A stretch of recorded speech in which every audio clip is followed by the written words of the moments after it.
Chers internautes, amis de www.lecolèrecongo.com, facilement www.lecolèrecongo.com.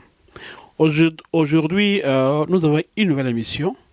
Ce n'est pas notre émission des podiums de vérité, ce n'est pas notre émission télé-réalité, mais il y a un micro-baladeur, donc on va demander, chercher à savoir les informations auprès de la diaspora. Je suis le promoteur de la Lingalaphonie, mais je voulais introduire cette émission en français. Je veux que les messages passent partout. Donc là, nous nous adressons directement à la communauté internationale, à l'Union africaine, Union européenne, Vatican pour l'Église catholique, aux révérends pasteurs de partout du monde, et aussi à la Cour pénale internationale, ces pays, et aux Juifs, aussi à nos frères arabes. Je fais cette émission spécialement avec un soufflet et puis avec un mouchoir. Pourquoi? Parce que il y a mon cœur saigne, il y a mon cœur pleure. Le mouchoir peut facilement essuyer les larmes de mes yeux qui coulent sur mes joues, mais le mouchoir est incapable d'essuyer les larmes de mon cœur. Et si j'ai fait ça, normalement nous c'est le coller. Mais aujourd'hui j'ai dit, c'est alarme, alerte, flash, il y a un problème. Vous savez, les Congolais, nous sommes des animaux. Nous ne sommes pas... je ne sais pas si nous sommes des humains. Mais pour moi, nous ne sommes pas des animaux, nous sommes des humains. Mais la façon dont on traite les Congolais, c'est comme si on était des animaux, c'est comme si on ne sont pas des valeurs. Trop, c'est trop. Congolais, réveillez-vous, réveillons-nous. Trop, c'est trop. Trop, c'est trop. Je vais parler de l'histoire des plus de 421 corps découverts sans vie à Maluku. Mais quand est-ce qu'on mettra fin à ces bêtises? Toujours chez nous, j'ai l'impression que les Congolais, c'est parce qu'on est chrétien, parce qu'il y a beaucoup de croyants, on laisse passer les choses.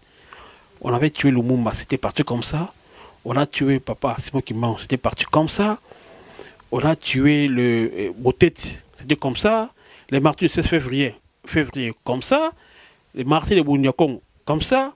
Flaubert Chebeya, il est parti comme ça. Armand Tungulu, comme ça. On a arrêté Edi Kapen depuis la mort de Laurent Désiré Kabila jusqu'à aujourd'hui.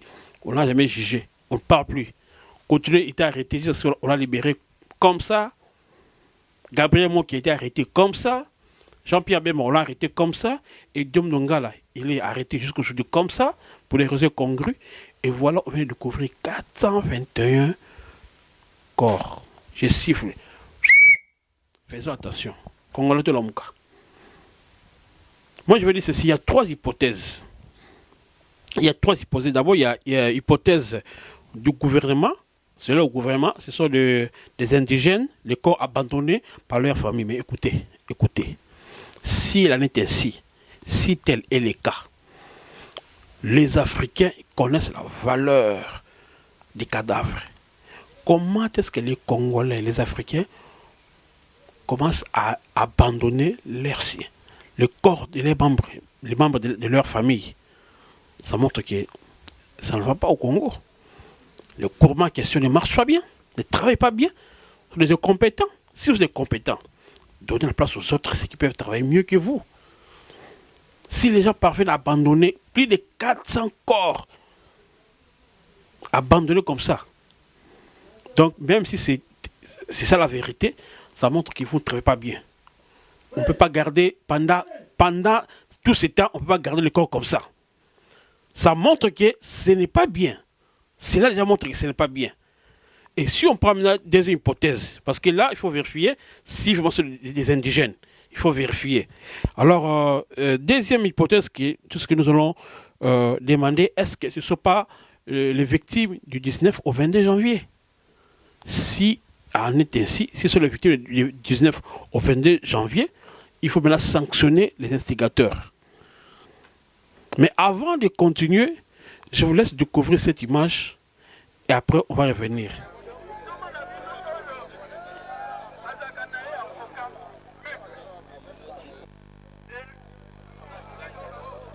Antoine Nzangi boponaki ye na territoire de Yakoma.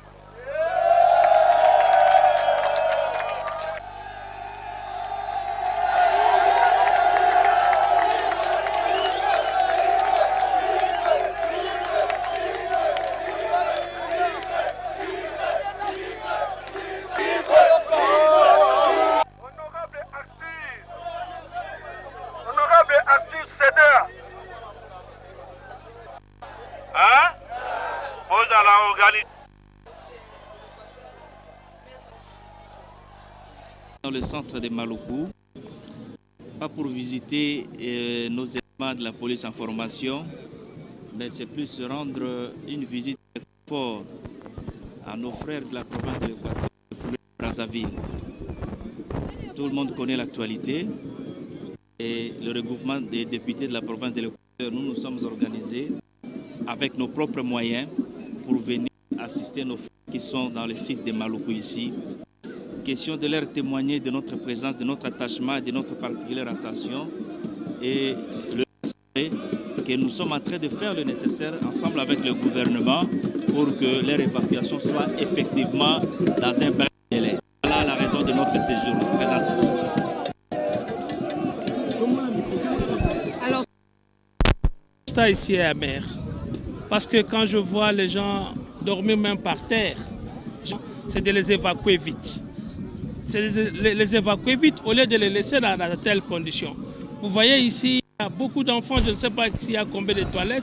Nous avons visité là-bas 3-4 toilettes. Pour les milliers de gens comme ça, c'est difficile. Mais les constats encore que je voulais dire, je vous ai appelé, c'est pour vous dire que madame, ici, il y a des gens qui sont arrêtés. C'est à peine que je vais avoir les informations sur un de refoulés ici, qui me dit, monsieur qui ça, il s'appelait comment? Monsieur Mbosso, il était hier, on l'a arrêté, ils l'ont allé aujourd'hui à la prison, ils ne l'ont pas trouvé. C'est pourquoi nous demandons au ministre de l'Intérieur, de la Sécurité et de la Centralisation, de faire en sorte que tous ces mondes qui sont là, qui sont des refoulés, doivent aussi être protégés par l'État. Ne pas prendre n'importe qui quand il sort, on le prend et le lendemain, quand on va le voir à la prison, on ne le trouve pas. Le ministre de l'Intérieur doit tout faire pour casser qu'il y ait sécurité ici. Ils ont fui Brazzaville, ils ont perdu leur truc, ils n'ont rien.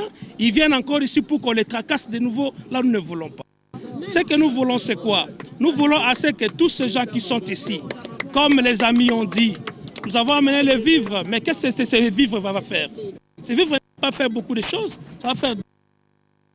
Ce que nous demandons au gouvernement, c'est ce que le ministre de l'Intérieur nous avait dit, de disposer les bateaux pour amener les compatriotes chez eux.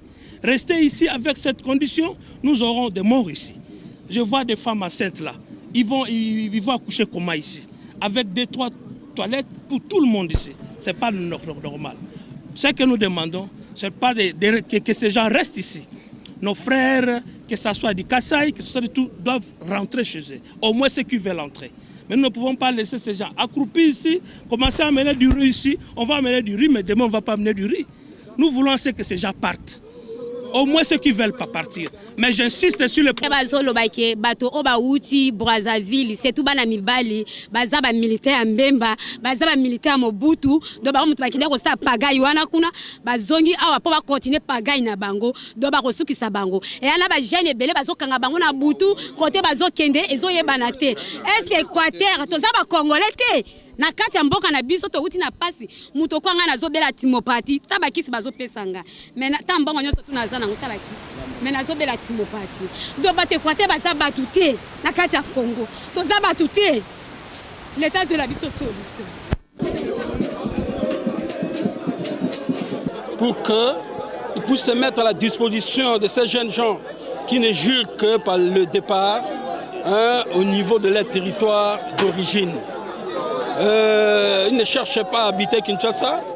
Ils sont dynamiquement préparés pour qu'ils puissent aller faire des champs, pour qu'ils puissent aller faire la pêche. Et ils n'auront besoin que de la lime, de la machette, de la houe, des filets, des tronçonneuses.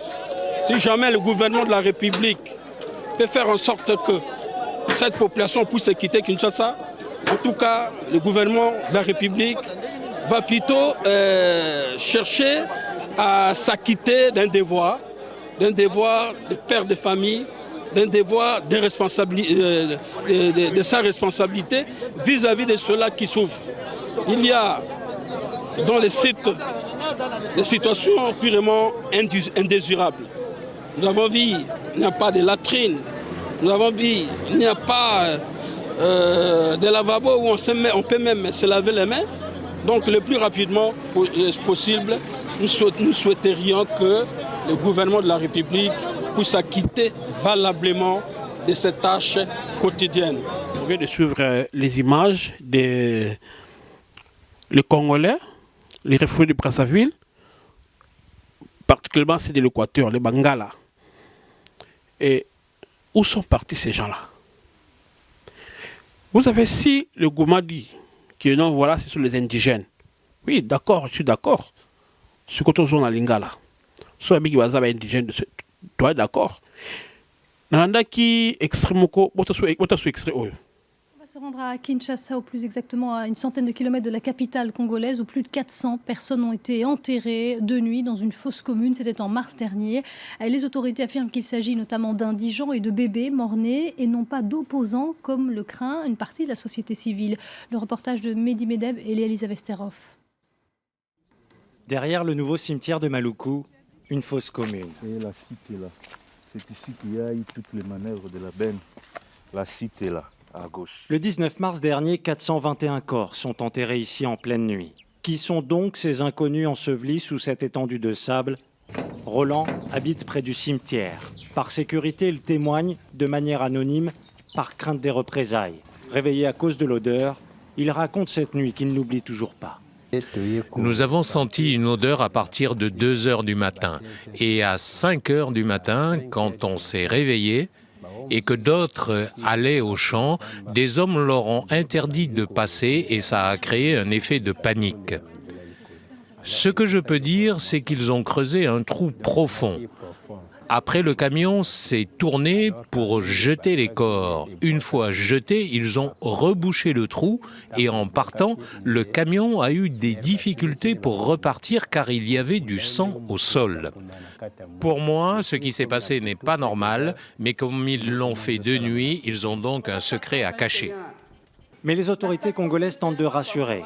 Pour elles, il s'agissait de désengorger les morgues de la capitale, procédure habituelle, et selon elles, aucune victime tuée lors des manifestations de l'opposition ne figurerait dans cette fosse commune. Le gouvernement est prêt à autoriser l'exhumation de ces corps. Nous, on n'a rien à cacher. On peut les exhumer, vous allez vérifier. On n'a rien à cacher. Nous avons répertorié 17 victimes, 17 morts lors des événements du 19-21 janvier. Et sur les 17, on a pu enterrer 15. Il y a 2 qui restent encore, je crois, au camp Kokolo.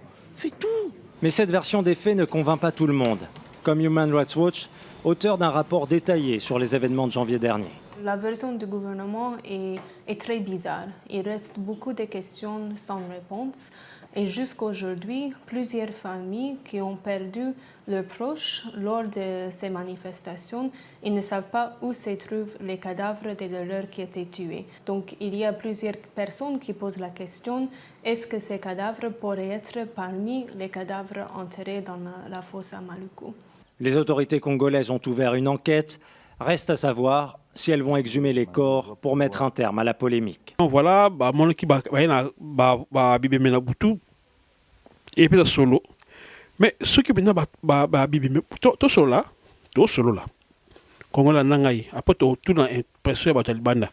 Si réellement, bimene ou teki libanda et puis il on a dégager.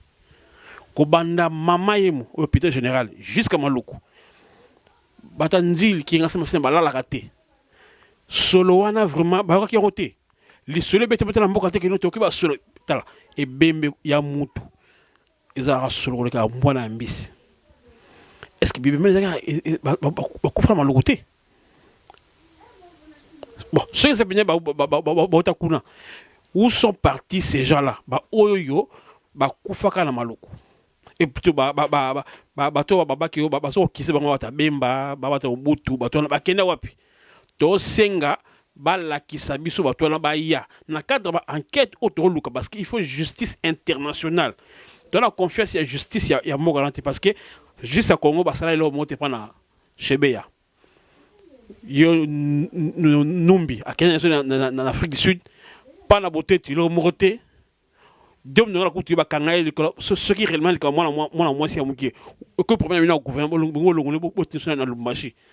a besoin de la communauté internationale. C'est pourquoi nous demandons à l'Église catholique d'intervenir, le Vatican. Cardinal Monsengo, son éminence, le cardinal Monsengo, s'il vous plaît, nous vous demandons d'intervenir. Les pasteurs intervenez. Tolingi, banquette à la mixte, opposition à la société civile, ce gouvernement de Mango, la communauté internationale va vérifier. S'il y a des corps sans vie, avant le 19 et le 22, de photos Lucas ba la kisabiso ba refoula Brazzaville au bazé côté faut bakindi il faut ba tout bazonga to c'est un groupe ba député il y a ba ressortir côté au ba ki kota la bango to mone bino to comme na bino image élection ba mone bino ba to surtout ba monana parce que on peut pas commencer à imaginer tribunal ko pour battu mais congolais trop c'est trop tout quand même une européen mingi. Tu vois, tout est comme normal. On dirait un pêcheur à comme ça le sous normal. On n'est pas congolais comme un crime normal. Ce qui est nous soit ningwana et que connaît ningwana botol après to bosani to lobi to bosani. Likambo oyo no senga ya na muswa oyo. Na ko pa muswa tout oyo. Ba mona passe bazolela. To posama mi som tema. Ndene na siffler boy. Et ça c'est symbolique. Biso ya lokole ya Congo, ya lokole lokole. Zali to beta penza lokole pe yokana. To senga na bato surtout. Et alors pas vous comprendre que et ça compliqué. Tu as trois hypothèses. Hypothèse à gouvernement, hypothèse il y a opinion à tous les Congolais dans le Belango qui est allé battre le 19 le 22. Il y a encore bato ben abi sous appel sikoyo babi pour vérifier batouana oyo bazali maluku parce que bato bazali maluku et puis ce corps là découvert na maluku. Ça donne à penser, réfléchissez. Si vous allez bon côté bateau sur Bayebanaki, est-ce que tel azali bon que tel bon tout les akena Baya. Au scobon dans tout azali wap. Famille azali wap. Et même pas le 19 le 22. Ba congolais, il faut enquêter mon groupe neutre indépendante de Banda. Oh tout nous connaît bon depuis le 19 le 22 azawap. Akena wap. To vérifier comment likambo yo. To pesi pour éviter to linga vérité, justice mo salama neutre.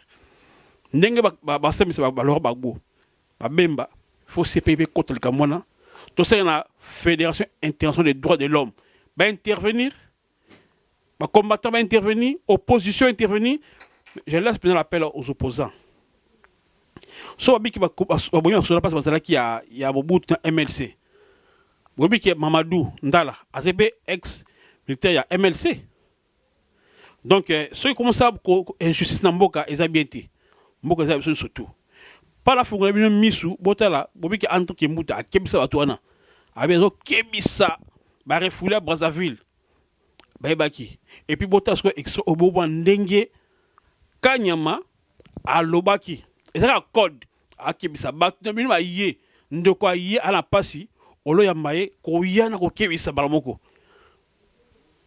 opération Lukofi na opération mbata mukolo elandanaki souvent émission dans la Kalabaki quel jeu joue Joseph Kabila na Sassou Nguesso Lukofi te ba déjà kaza ja lokuta balinga ba kanga ba jeune tout na Kinshasa o ba telemela na mboka tous ces jeunes ba kanga bango et puis tant ma ba kimaki ba okon sous na Sassou Nguesso ba kanga parce que ça bien ma solo comment se fait-il ba bengen ba tout le ba mboa ba boyemba tout mais gouvernement élevé le côté est-ce que c'était pas un jeu si l'année était ici tu aurais regretté bien pas sur Sassou Nguesso sur sa bon côté tu éviter tu as aussi la lumière dans le Cameroun bon excès oya kanyama botozonga après tokena na libanda suivez ça. Mes chers amis, nous atterrissons sur des problèmes des amis en provenance de Brazzaville. Toyebi ete bandeko na biso bauti na Brazzaville. Lelo bazali à peu près 65 000. Je vous l'ai dit, c'est plus ou moins 65 000 dans ndenge nazali koloba. Bazali bandeko na biso, biso comme police, tokosécuriser ba. Mais yokanga malamu. Biso comme police, tokosécuriser bango malamu, puisque baza bandeko na biso. Mais nakolobela kumuke. Yo papa, mama, mwana, mukolo, outi na ngambu, babengani yo keza mboka na yo te. Oyesikawa epa na bino entre guillemets. Yo oye mukanda ezili te. Oye kaka na maloba puisque yo na ngai tolobaka lingala. Ezali malamu. Ozali Congolais, tokoboya yo te. Mais kuna babengani yo, puisque eza mboka na yo te. Awa oye mboka na yo. Koya kobebisa awa te. Koya kokase te. Koya kosala mobulu te. Komeka te. Eza neti papa aza na ndako na ye. Na kati ya ndako azali na télévision. Yo lingi télévision wana te. Yo mwana outi koya puisque ozaki epa tata aleki ou epa moninga na ngai. Soki yo olingi kotala télévision te, yebake bato mosusu bazali balingi télévision wana makasi. Balingi télévision wana makasi epa balingi ya. Kobebisa te, soki pongi ezio okelala. Okelala kobebisa télévision te. Kobebisa biso gare centrale te. Eza esika na biso tokangaka bafoto. Kobebisa na biso triomphale te. Ezali esika na biso ya tourisme tokangaka bafoto kuna. Boulevard na biso esika tosalaka bafiere na biso ya bakongolais. Natambolaka na mutuka malamu koya kobebisa na biso yango te. Tala esika polisi akokota. Polisi akokota esika nini? Esika yo koya poya kobebisa esika ye asepela. Biso tozobatela télévision na biso Congo. Biso tozokobatela ndako na biso Congo. Biso bapolisier. Tozali kobanga yo te. Tokoti musala oyo ya polisi, ya armée. Tolobaka oyo ekoya eya. Nous sommes prêts et nous manifestons notre position. Koya kobangisa mutu te, puisque tokobangaka yo pe te. C'est ça la police. C'est ça l'armée. Osomona na bamoka mosusu. Ataya oye o terroriste, o ngai boy. Oye kobangisa bato te. Nous sommes plus terroristes que toi. Kosakana te. Est-ce que tu te dis sur la chambre? Tu le bien mon appareil. Komeka kotusha na Congo te. Toza na mboka mosusu te. Toza na Congo. Congo ya bakoko na biso yango. Tokosécuriser comme police. Yo ndeko ye. Olobi babengani ngam. Puisque eza mboka na yo te. Yo wana oye na Congo. Olobi Congo ya rien. Okaya kobebisa Congo ya rien. So obebisi Congo, okokende lisusu wapi? Komeka te! Komeka te! Et c'est ça le message. Y'a pas de... Botu mona ndenge menase bakebisi bango. Surtout que libanda, micro-baladeur, tout non, micro-baladeur, tout non qui est congolais, bandeko obaza libanda diaspora, bazo kanisa nini pendant les kambo oyoyo. À passer déjà bandeko obaza en France, ba combattre en France, okanga ki ba Martin se groupe ba libérer bango. En tout cas, c'est beto c'est beli, bandeko Belgique, ba telema ki l'ambassade ya Congo. Courage, il faut partout congolais si vous allez combattre ou si vous allez télémali kamoyo. tout tikangote mutu nyonso intervenir, pasteurs, musiciens, journalistes, hommes politiques, les opposants, voilà clé en or pesibino. Voilà, si côté on impression ya bato libanda, ndenge nini balobi, mais seulement pas tout ce qui est communiqué. Donc OK, ça nous so Radex suprême, ndenge ozo ko sika ba combattant, si tu veux se dire caméra, fais-le, mais comme ça on ça la naté, hein? Donc zalama boké bi batela mbanga na yo. Et voilà, donc il faut tout ça il y a un pour le moment, bah marche et continuer tout qu'on réclamer tout beaucoup concernant ce sujet parce que tout ça nous révélation où il y a 421 corps retrouvés sans vie na Maluku. Et puis tout suivez reportage où il y a micro baladeur parce que bah réaction il y a diaspora et tout nous revenir. Tout le monde si quand tu quittes sur le terrain de baki, tu vas passer bah tout ça la balle awa, tu vas te voir nous 3 heures tout le monde ce qui zandengenini to yeba siko bana akoba et pression batou c'est que les gens pensent na makambo Italie ya mboka na biso ndezo likana ah na moni bande an otono pression ya ndeko mo awa na mona awa je pense que la congolaise donc to yeba maman mbote mbote papa oza congolaise je pense ya na congolaise. Est-ce que to excusez-nous to brusquer to tambola to ba via la diaspora. Oui, mais on a un biso. Il y en a bien. Bon, il y a 421 morts sans vie. On va découvrir na Maluku. Impression zanini, t'as la micro na biso et caméra na zoloba. Impression n'engage pas si. Qu'on découvrir 421 morts au Bakoufi na Congo.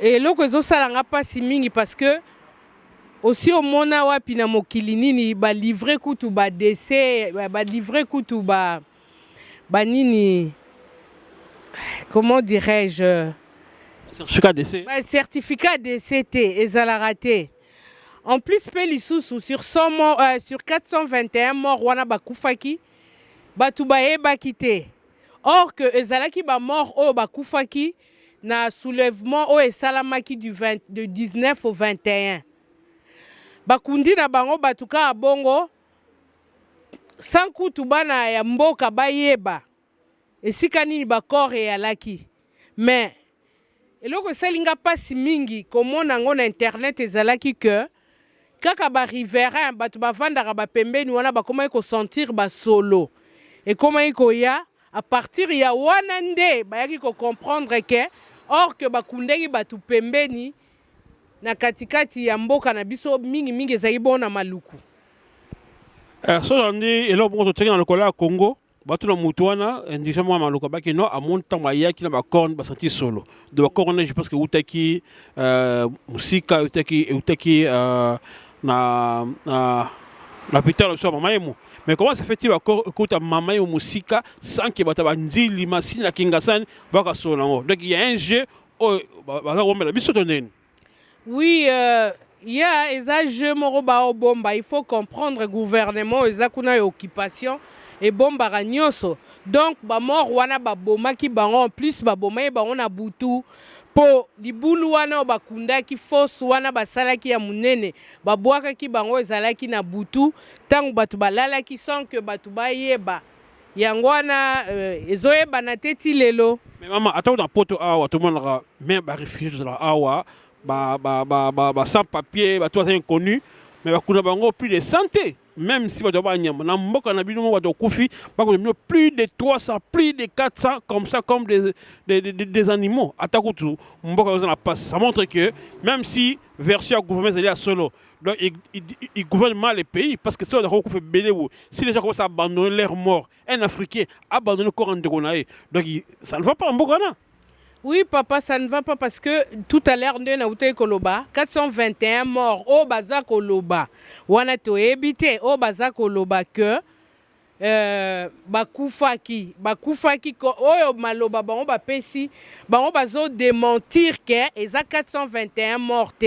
Mais du enquête, Monique, les 421 morts au Bakufaki, il faut mon condition ni Bakufela, Baboaka, on a fausse commune. Bon, maman, il y a tout le monde qui sont morts pendant ma camonde de l'équipe, le reste de vérité, il faut fêter. Qu'est-ce que tu penses? Au linguiste, quoi, c'est la nini pour la vérité, les candidat, c'est la nini. En tout cas, pour Nangaï, il faut opinion internationale était les mélango, et tika makamwana bongote parce que pouvoir aux en occupation et au bomamingi. Quant à moi, ils ont génocide, pe l'issou, et salami l'issou na Congo. Si tu ça va ça nini pour que vérité au linguiste ça nini d'après yo. Pour que vérité il faut une enquête pendant à la makasi. Gouvernement ça l'enquête. Non, il faut à l'international parce que le gouvernement tout d'abord ils ont fantoche de konangai compatriotes.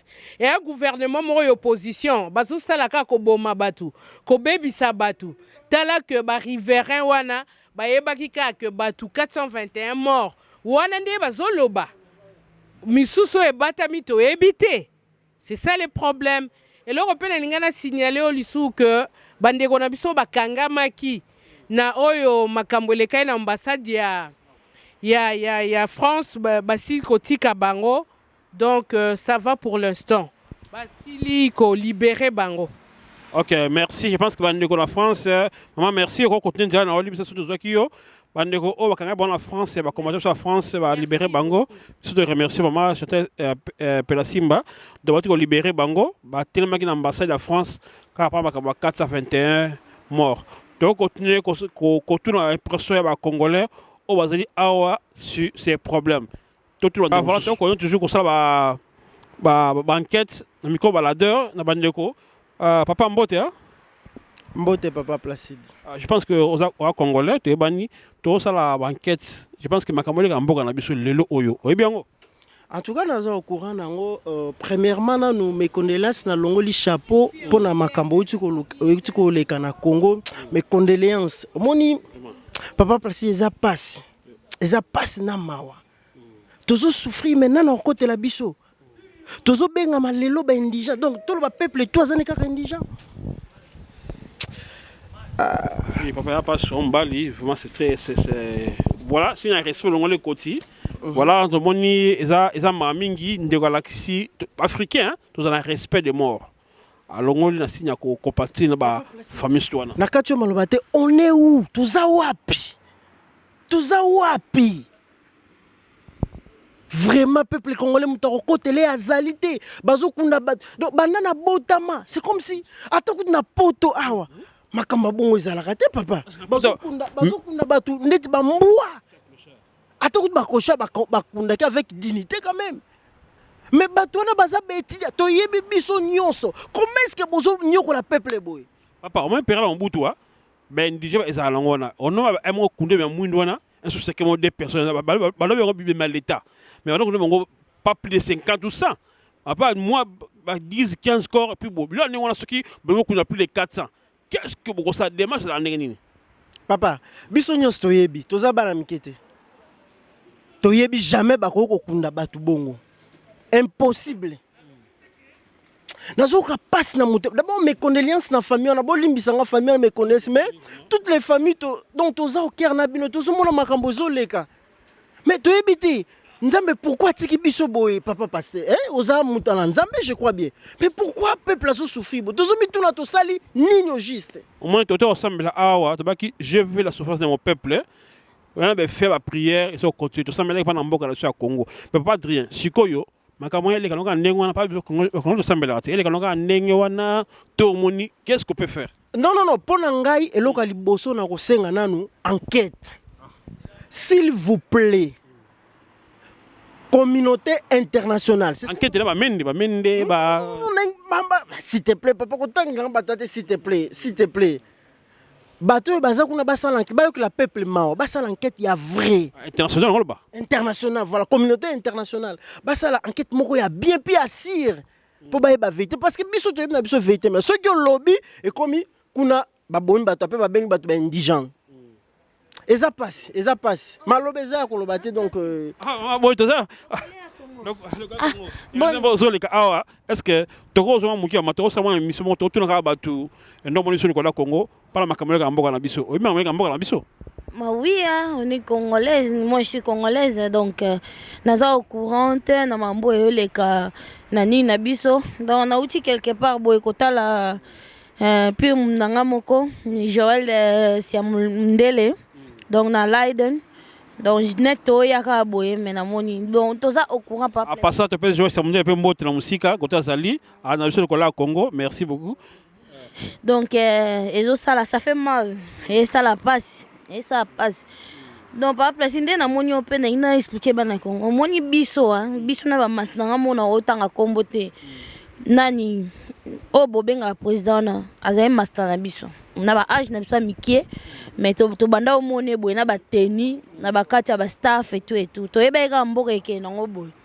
Donc biso to zai ma de si tant to moni na TV président to ka moi qui c'est parce que to yeba ni.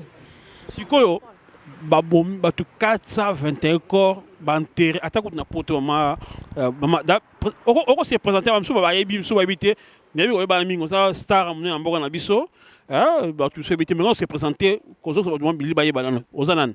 OK, Bobette Kadogo.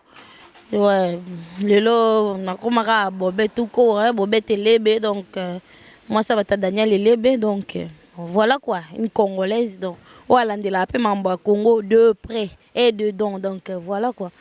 C'est quoi vraiment Bobette pendant ka oya 421 corps sans vie na maluku na mboka Kinshasa na commune maluku ele ka ndengwana parce que baka baloka ba nyama kundi ba ngolika ndengwana to olingi to ça ni pas la vérité on est bana. Et ko le ka bongote. De c'est triste namonaki paparain biso to benga na néerlandais paparain ya Congo donc Tchakou national azoloba ke eza ba morne ba botami c'est triste franchement et aussi li sabatu na mayele nani na ebité et ko le ka bongote jamais et ko le ka bongote mamto ucho sola yango na Joël donc ko le ka bongote c'est comme to passa nini normalement banquette biso to za biso dirigé par Mindele hein c'est communauté internationale tozo senga. Vous, les responsables qui dirigent les Congo, le Belge, s'il vous plaît, prenez ça au sérieux parce que ce sont des gens.